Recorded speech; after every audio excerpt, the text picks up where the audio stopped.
বিজেপির রাজ্যের বরিষ্ঠ নেতা সুমিত দাস সাংবাদিক বৈঠকে সাংবাদিকদের ভূমিকা প্রশংসা করে বলেন, ভয় আউট ভরসা ইন এই স্লোগানকে রাজ্য পরিবর্তনে এসেছে। তিনি আরো বলেন, রাজ্যের মানুষ আমাদের ঘরের লোক, কুটুম্ব বলে সম্বোধন করে বলেন, মুখ্যমন্ত্রী শুভেন্দু অধিকারীর উপর ভরসা রেখেছে মানুষ। তিনি বলেন, প্রবল বর্ষণের কারণে জলবন্দী এলাকাগুলিতে বিধায়ক, সাংসদ সকলেই ব্যস্ত আছেন। মুখ্যমন্ত্রী রাজ্যের মন্ত্রী অগ্নিমিত্রা পালকে হলদিয়া এবং পটাশপুর ভগবানপুর এলাকা পরিদর্শনের জন্য পাঠিয়েছেন। তিনি এলাকায় গেছেন, মানুষের সঙ্গে কথা বলেছেন। পরিবর্তনের সরকারের 100 দিন পূরণ হলো, এই কারণে রাজ্য জুড়ে বিভিন্ন সাংগঠনিক জেলায় সাংবাদিক বৈঠক করা হচ্ছে। এই কারণে মঙ্গলবার বিজেপির কাঁথি সাংগঠনিক জেলা কার্যালয়ে সাংবাদিক বৈঠক করলেন সুমিত দাস। সাধারণ মানুষের আশা আকাঙ্ক্ষা পূরণের লক্ষ্যে এই সরকার আন্তরিকতার সঙ্গে কাজ করছে। তিনি বলেন, কিছু প্রশ্ন আসছে, কেউ কেউ পাচ্ছে, কেউ কেউ পাচ্ছে না। 15 বছর এবং তার আগে 30 বছর অপশাসনের জঞ্জাল সরিয়ে উঠতে একটু টাইম লাগছে। তবে এটা বলতে পারি, কেন্দ্রে মোদিজি সরকার ও রাজ্যে শুভেন্দুবাবু সরকারের উপরে মানুষের 100% ভরসা আছে। 100 দিনের সরকার অনেক কাজ করতে পেরেছে। যেমন বলা যেতে পারে, অন্নপূর্ণা যোজনার প্রকল্পে মায়েদের অ্যাকাউন্টে 3000 টাকা করে দেওয়া হচ্ছে। অনেকে পায়নি, কিন্তু যোগ্য প্রাপকরা 100% অন্নপূর্ণা যোজনার টাকা পাবেন। আপনারা জানেন, এই টাকা পুরুষরাও পাচ্ছিল। একটা অ্যাকাউন্টে 100 জনের টাকা ঢুকছিল। এই সমস্ত ঝাড়াই বাছাই করতে সময় লাগছে। পরিবহনের ক্ষেত্রে মহিলাদের বিনামূল্যে যাতায়াতের ব্যবস্থা করা হয়েছে। এই প্রকল্পকে সিস্টেমে আনার জন্য পিঙ্ক কার্ড দেওয়ার ব্যবস্থা করা হচ্ছে। চাকরিজীবী মহিলাদের এই কার্ড দেওয়া হবে না। নারী নিরাপত্তার ক্ষেত্রে দুর্গা স্কোয়াড গঠন করা হয়েছে। আমার মাতৃবন্দনা যোজনায় গর্ভবতী ও প্রসূতি মায়েদের 21,000 টাকা করে দেওয়া হচ্ছে। রাজ্য সরকারের কর্মচারীদের ন্যায্য দাবি ও সম্মানকে ধমক চমক দেখিয়ে বিগত সরকার আটকে রেখেছিল। সবাইকে নমস্কার। আজকে প্রথমেই আমি ধন্যবাদ জানাই সমস্ত সাংবাদিক যারা এসেছেন। ধন্যবাদ এই জন্যই, এই যে এতদিনের যে আমাদের আশা আকাঙ্ক্ষা ছিল তার যে পরিবর্তন হয়েছে, সেই পরিবর্তনে সাংবাদিকরা গুরুত্বপূর্ণ ভূমিকা নিয়েছিলেন। যে চুরি যা যা আমরা চাই না, রাজ্য সেদিকে এগোচ্ছিল। সেখান থেকে পশ্চিমবঙ্গের দিকে সারা ভারতবর্ষ আজকে আসার চোখে দেখছে। এর অন্যতম কাণ্ডারি অবশ্যই সাংবাদিকরাও।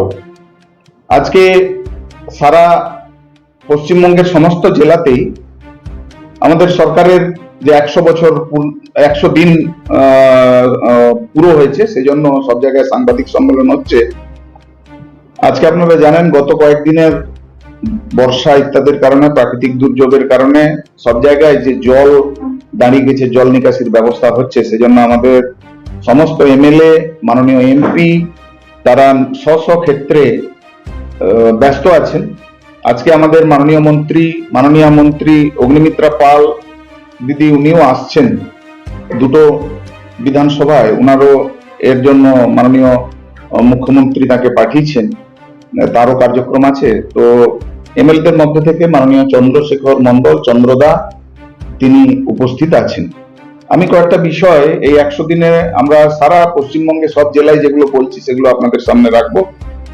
কিছু বিশেষ স্পেসিফিক প্রশ্ন থাকলে বিধানসভা সংক্রান্ত, তো বিধানসভা একদম সদস্য হিসাবে মাননীয় চন্দ্রদা আছেন, উনি বলবেন। বিষয় হচ্ছে ভয় আউট ভরসা ইন এই স্লোগানে ভরসা রেখে সাধারণ মানুষ পশ্চিমবঙ্গ সরকারে আমাদের ঘরের লোক, আমাদের কুটুম মাননীয় শুভেন্দু অধিকারী মহাশয়কে ভরসার চোখে দেখে দায়িত্ব দিয়েছিল। তার 100 দিন হয়েছে। সাধারণ মানুষের যে আশা আকাঙ্ক্ষা, সেটা পূরণের দিকে এই সরকার আন্তরিকতার সঙ্গে কাজ করছে, এ নিয়ে কোনো সন্দেহ নেই। কিছু ইত্যাদি প্রশ্ন আসবে যে সবাই পাচ্ছে না কেন, কিছু জন পাচ্ছে, কিছু জন পাচ্ছে না কেন। এটা টু আর্লি টু কমেন্ট, কারণ প্রায় 15 বছর, তার আগে 30 বছরের যে অপশাসন, তার জঞ্জাল মুক্ত করতে একটু টাইম দিতে হবে। এবং ভরসা অবশ্যই সাধারণ মানুষের আছে। আমাদের কুটুম, আমরা তো জঙ্গলমহলে, আমার বাড়ি মেদিনীপুরের লোক, আমরা শুভেন্দুদাকে আমাদের কুটুম হিসাবে দেখি। তিনি যখন আছেন, আর কেন্দ্রে মোদিজি যেরকম আছেন, পশ্চিমবঙ্গে সেরকম শুভেন্দু বাবুর উপরে সাধারণ মানুষের ভরসা 100% আছে। আমি আপনাদের মাধ্যমে বলতে চাই যে এই 100 দিন খুব একটা বেশি সময় নয়, এর মধ্যেই অন্নপূর্ণা যোজনায় মাসিক 3,000 টাকা করে আর্থিক সহায়তা রাজ্য জুড়ে আমাদের শুভেন্দু বাবুর নেতৃত্বাধীন রাজ্য সরকার ঘোষণা করেছেন। সেটা গতকালও ঢুকেছে কিছু জনের খাতায়। বাকি এ ব্যাপারে যে কিন্তু পরন্তু ইত্যাদি কারো কারোর মনে হচ্ছে, আমরা জানাতে চাই 100% যাদের পাওয়ার কথা তারা সবাই অন্নপূর্ণা যোজনায় তাদের যে প্রতি মাসের যে কিস্তি সেটা পাবেন। এরপরে মনে হতে পারে যে এখনো তো কিছু জন পায়নি।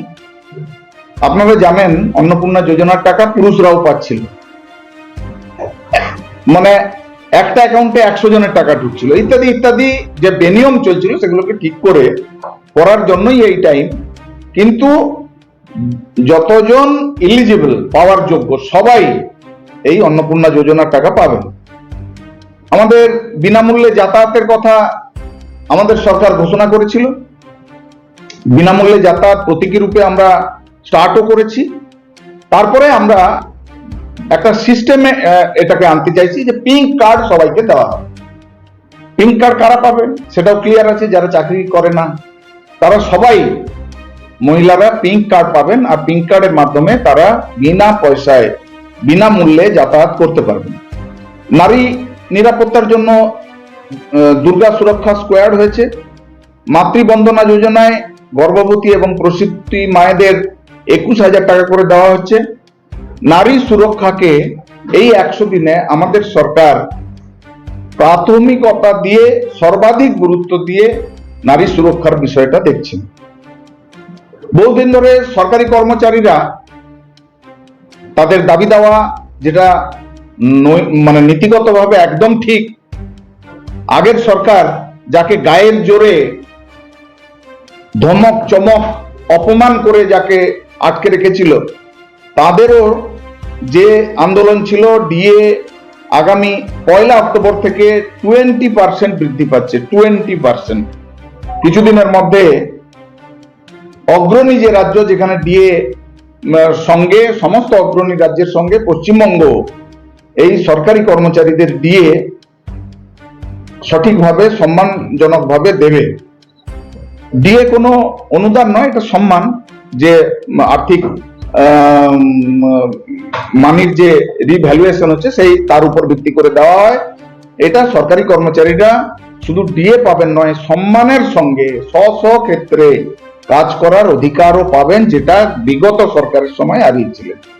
আশা এবং অঙ্গনওয়াড়ি কর্মীদের সাম্মানিক 5,000 টাকা বেড়েছে। মিড ডে মিলের রাঁধুনি এবং কর্মীদের সাম্মানিক বাড়ানো হয়েছে 1,000 টাকা। রাজ্য জুড়ে আয়ুষ্মান ভারত যোজনায় উপভোক্তা সকলেই 5 লাখ টাকা পর্যন্ত বিনামূল্যে চিকিৎসা পরিষেবা পাবেন, সারা ভারতবর্ষ জুড়ে পাবেন। হাসপাতালের যে দালাল চক্র সেটা শেষ করার জন্য প্রতি হসপিটালে বিশেষ কন্ট্রোল রুম হচ্ছে। নিউ টাউনে 2000 শয্যা বিশিষ্ট মাল্টি স্পেশালিটি হসপিটাল তৈরি হচ্ছে। এর পাশাপাশি হাসপাতালের রোগীদের দৈনিক খাবারে মাথা পিছু আগে ছিল 56 টাকা 64 পয়সা, সেখান থেকে বাড়িয়ে 110 টাকা করা হয়েছে।